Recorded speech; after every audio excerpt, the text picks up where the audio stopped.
Care free থাকার অনেক অনেক গুরুত্ব রয়েছে। হ্যাঁ, কেয়ার ফ্রি হয়ে যাও। জীবনে অনেক কিছু আমরা চাই, তাই তো? এবং সেগুলো পাওয়ার জন্য আমরা সেগুলোর পেছনে ছুটে মরি। তখন কি হয়? সেগুলো তো আমরা পাই না, উল্টে আমরা নিরাশ হয়ে যাই, আমরা নেগেটিভ চিন্তায়, নেগেটিভ ভাবনায় আরও ডুবে যাই, আমরা ডিপ্রেশনে ভুগি।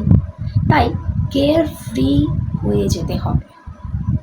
দেখো, কোনো কিছুই কিন্তু আমাদের জীবনের থেকে ইম্পর্টেন্ট নয়। হ্যাঁ, মানছি আমাদের স্বপ্নগুলো অনেক অনেক গুরুত্বপূর্ণ, আমাদের ক্যারিয়ার অনেক গুরুত্বপূর্ণ, আমাদের রিলেশনশিপ অনেক গুরুত্বপূর্ণ, কিন্তু তার থেকেও গুরুত্বপূর্ণ হচ্ছে তুমি, তোমার লাইফ, তোমার ভালো থাকা, তোমার ওন হ্যাপিনেস, সেটাই সবচেয়ে আগে ইম্পর্টেন্ট। তাই কেয়ার ফ্রি হয়ে যাও। তাই বলে কি কর্ম করবে না? নিশ্চয়ই করবে, কেন করবে না? তাই বলে কি স্বপ্নগুলো যেগুলো দেখছো সেগুলো দেখবে না?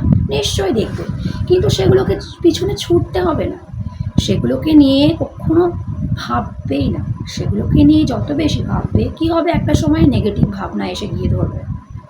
ভাবতে ভাবতে একটা সময় এমন সময় এসে দাঁড়ায় যখন সেই ভাবনাগুলো নেগেটিভিটিতে পরিণত হয়ে যায়। তাই ভাবনা বন্ধ করে দাও। স্বপ্ন দেখো, স্বপ্ন পূরণের জন্য কর্ম করো, স্বপ্নে বাঁচো, কিন্তু কেয়ার ফ্রি হয়ে যাও। জাস্ট রিল্যাক্স অ্যান্ড দেখো কীভাবে লাইফে চমৎকার হয়।